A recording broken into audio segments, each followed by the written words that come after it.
We are so indulgent into this dunya. The whole world falls apart if one thing did not go correct. Because this is our fit, right? Adults throwing a fit. And this is a show. This shows, wallahi, this shows of how self-entitled we are in this dunya. How overindulgent we've become in this dunya. This is how we are living in this dunya. If one thing is out of place, we lose it. And people who have a lot, that's just an analogy. People who have a lot, they complain a lot as well. They complain just that much. They and then they are the ones who have the highest level of anxiety. And they're the ones who complain. It's very hard for people who have a lot to be very happy. I'm not joking. If you've ever gone and visited really, really third world countries, and people who really don't have good food or clean water to drink, and if you've just given them access to a couple of things, you will see the smile on their faces. It takes them very little to be happy. And the richest people in the world, you'll see, have the highest level of depression. The most financially stable countries will have weird mental issues.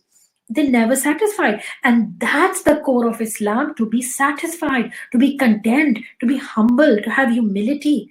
When the urge to be grateful is taken away, then you're only looking for things to complain about.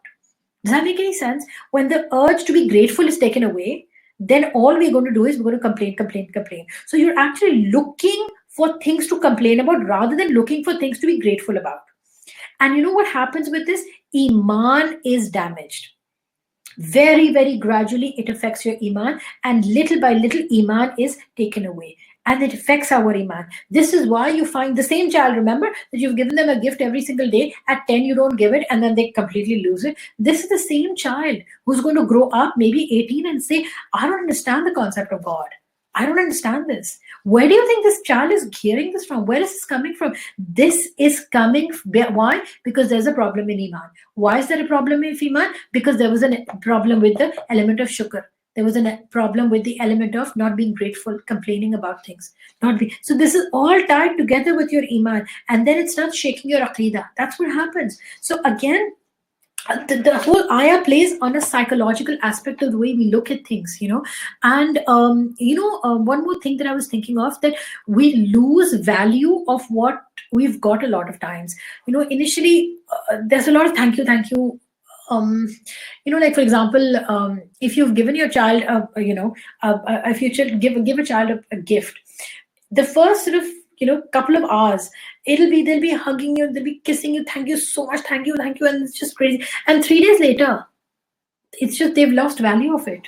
Now they want another toy, they want something else. And that's the psyche of insan. When you don't have it, you want it, and when you have it, it's done. That craze of wanting it and that urge of wanting it is done. You'll see children, their rooms and are full of toys. There's so many toys, half the room is full of toys, yet they're bored. And it's just ajib, isn't it? Yet they're bored. That's because they're absolutely spoiled. This is how we're destroying ourselves and destroying our generation. And the message of this surah is that we have to become grateful. Subhanallah. That is the ultimate message of this surah. You see, 31 times Allah's repeating this verse. We have to be grateful for what Allah has given us. We have to become grateful for the things that Allah has already given us.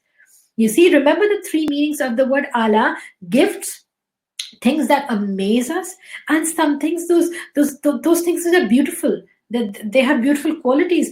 Why don't we see things around us, the sky and the moon and the trees and the stars and the grains and the flowers, and recognize it and be grateful for them? Remember, we discussed earlier that in the first class, I think I talked about communication. The style is very important, and the content is very important, and the audience is very important. And these are three things, I hope you remember, are very, very important when it comes to good communication. When you're giving a good speech, when you're giving a good lecture, so you have to have your content, which is good. You have to have your style, which is very good, and you have to keep in consideration your audience. In this surah, I'm just rushing through because I have very little time, but I have to finish this one point. In this surah, who's talking? Allah subhanahu wa ta'ala is talking. What's your content? It doesn't get better than Quran is a content. Exactly. So Allah is talking, and the content is Quran. So that's not a problem. The style in this ayah is interrogative. When you ask a question and you don't want an answer, You just asked a question. What have you actually done? That's the style of this ayah. You asked a question and you raised a thought process. It makes you think. It's supposed to make Allah has hit us on that emotional level, at a psychological emotional level. He's hit our hearts by this ayah. And he's expecting a response not verbally, but he's respecting a response emotionally. We're supposed to be thinking. That's the whole point. That's the style of this ayah. Now, audience, who's the audience? The audience is, remember, insan and jinn. Insan and jinn. If your audience, you see, there are some surahs in which the audience is primarily the mushriks of Makkah. Some surahs will have the audience primarily as Bani Israel. And this surah, your audience is insan, collectively insan, all insan and jinn. And 31 times repetition is happening. 31 times. Why do you need to repeat something? Because the audience is stubborn. The audience is not getting it. The audience is heedless, or the audience is preoccupied. The audience is self-absorbed. So one time you say, bring me a glass of water, bring me a glass of water, bring me a glass of water. Can you please get me a glass of water? Are you going to get up and get me a glass? Why do you need to repeat them? Because they're not doing what you're asking them to do. They are busy. They don't take it seriously. There are different reasons. So it's actually, when you're drilling the nail, the structure of the wall is so hard. That's why you keep on hammering again and again and again. So the audience that Allah subhanahu wa ta'ala is talking to is so hard-headed. It's so thick-headed that it's so hard to penetrate through them. This is the ungrateful Quraysh that Allah subhanahu wa ta'ala is talking to.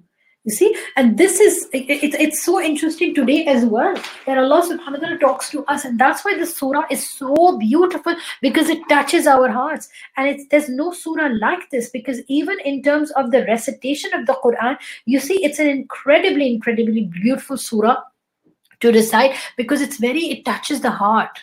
And the whole point of this is it touches the heart. It's a rhetorical interrogative question which is going to be asked again and again, 31 times.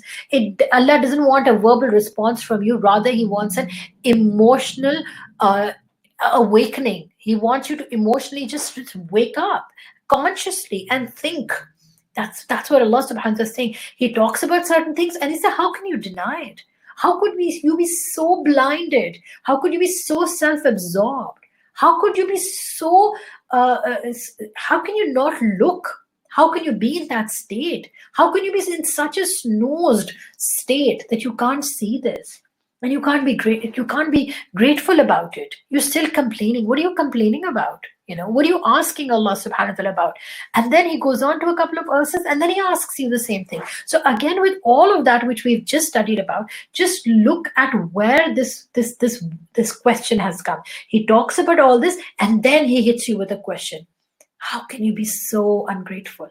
How can you be so blinded? How can you be so heedless? How can you be so indulgent in this dunya that the dunya has blinded you to see the reality of what is expected out of you? How can you be like that? So this is the crux of this surah, this ayah,